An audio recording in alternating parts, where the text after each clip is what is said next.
Hey again, this is Adam Smith, Head of Engineering at Beta Acid. On today's Enough to Be Dangerous, we're going to be zooming out and looking at the suite of software and products that a medium-sized to large-sized company would use.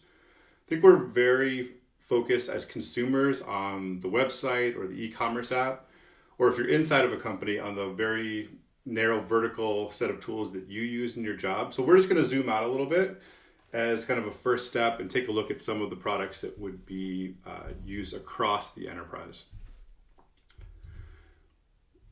So we're going to be looking at a fictitious example of Pets R Us. So this would be a medium-sized pet chain. It's hypothetical. And the thing that most of us first think of is the iOS app or the website, right? And that's what we really hone in on, and we think about there's probably a database behind there, and there's obviously some user interface.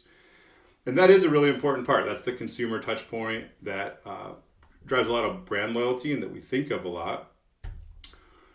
But then, of course, there's enterprise resource planning tools like Workday, which help form the foundation of the company and drive a lot of the other tools with this underlying data.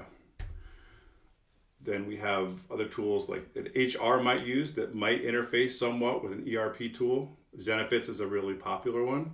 So that, when an employee clocks in and out, when we do payroll, we're going to be using a tool like Zenefits. Then there's the e-commerce site. So when you go to buy pet food and have it delivered, we will be using the e-commerce site. It might share some of the same data as, for example, the grooming app. Grooming app I'm thinking of is they offer grooming services. You go on your Android or your iOS device and you can book it. Then we'll have a marketing site, right? And the marketing site will probably share some styles with the e-commerce site.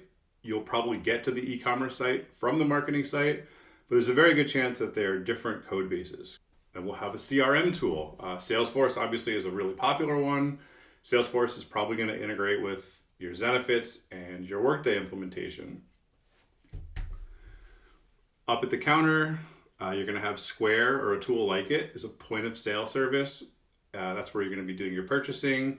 And then there's industry specific type things. With retail, you might have some cameras set up in the store, and there might be foot traffic analysis, so you can see where in the aisle people are stopping, what they're interested in. And just depending on your sector, you're going to have lots of other different SaaS products like this. Now, all of this is tied together by the data engineering side of the house. And you have a data warehouse and a data lake, two fancy terms for basically where you centrally store your information from everywhere from your iOS apps to your e-commerce site, to your Salesforce. Everything is going to be merged up in your data warehouse and your data lake.